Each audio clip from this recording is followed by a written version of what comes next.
तो फिर अवैध संबंध से लिपटी एक खौफनाक कहानी जब सामने निकल कर आती है तो पुलिस भी 10 साल में इस गुच्छी को सुलझा पाती है। पुलिस भी हैरान थी कि आखिरकार ऐसा कैसे हो सकता है। आप सबने सुना होगा कि सबसे पहले एक ऐसी अवैध संबंध की कहानी आई थी कि एक सफाई कर्मचारी होता है जिसका नाम होता है आलोक मौर्य।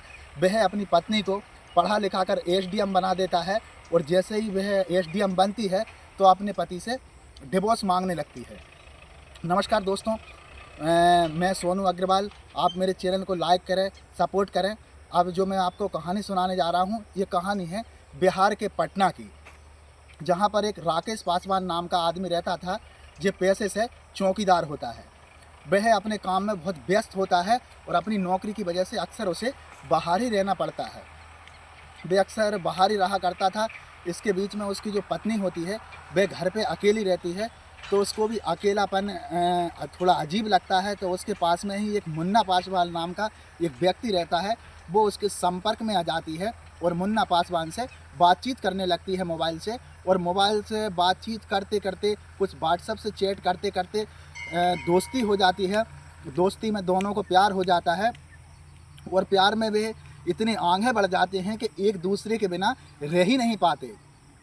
जब उधर से राकेश पासवान अपनी ड्यूटी से जब घर आता है तो उसे ये बात पता चलती है कि उसकी पत्नी, बल्कि जो मुन्ना पासवान होता है, उसके संपर्क में रह रही है और उसको रात को घर बुलाती है और उसके साथ शारीरिक संबंध बना रही है।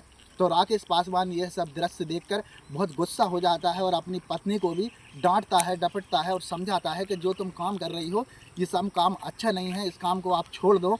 लेकिन पत्नी भी इस बात पर विवाद जताती है, कहती है कि नहीं, मेरी कोई ऐसी बात ही नहीं है, बल्कि मैं मुन्ना को तो अपना भाई मानती हूँ। यह कहकर वो भी इस बात को भूल जाता है। लेकिन कुछ दिन ये चलता रहता है। इसी के चलते एक बार वह रूबी देवी उसके गेट के पास से निकल रही होती है।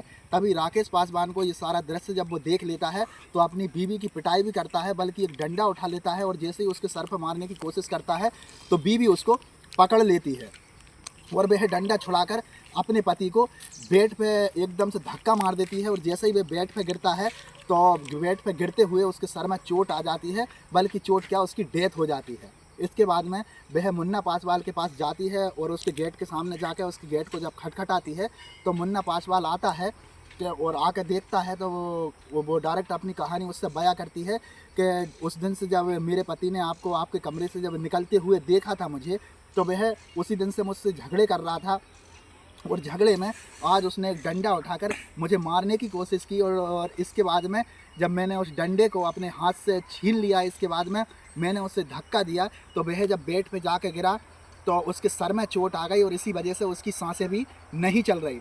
ये बात सुनकर वह भी बहुत घबरा जाता है और कहता है कि चलो अब इस बात को आप किसी को बोलना मत, हमें इसको यहीं सुलझाने की कोशिश करेंगे। और वह उससे बोलता है कि आप स्कूल चले जाओ और जो बच्चे स्कूल गए हैं उनको लेके आ जाओ। वह इस बात को मान जाती है और वो बॉडी को वहीं छोड़ के और वो चली जाती है बच्चों को स्कूल लेने के लिए। इसके बाद में मुन्ना पासवान उस लाश को कुछ रस्सी वगैरह बुलाता है और रस्सी से उसे इस प्रकार से बांधने की कोशिश करता है कि उसे रस्सी से पूरी लाश को कवर कर देता है और कवर करके लाश को और जंगल में मिकवा देता है। अब इसके बाद में पत्नी भी एफआईआर दर्ज कराती है। 25 अक्टूबर 2024 को वह सिविल थाने में जाकर एफआईआर दर्ज करा देती है। पुलिस इस मामले में जुटी थी कि आखिर ऐसा कैसे हो सकता है और जब कत्ल हुआ है तो आखिर लाश बरामद क्यों नहीं हुई। इसके बाद में पुलिस को पत्नी पे ही शक हो जाता है और पुलिस जब उसे पूछताछ के लिए लेकर जाया जाता है और सख्ती से जब पुलिस पूछताछ करती है तो पता लगता है, वो महिला जब अपनी कहानी बयां करती है तो लोगों को भी विश्वास नहीं हो रहा था कि आखिरकार ऐसा कैसे हो सकता है।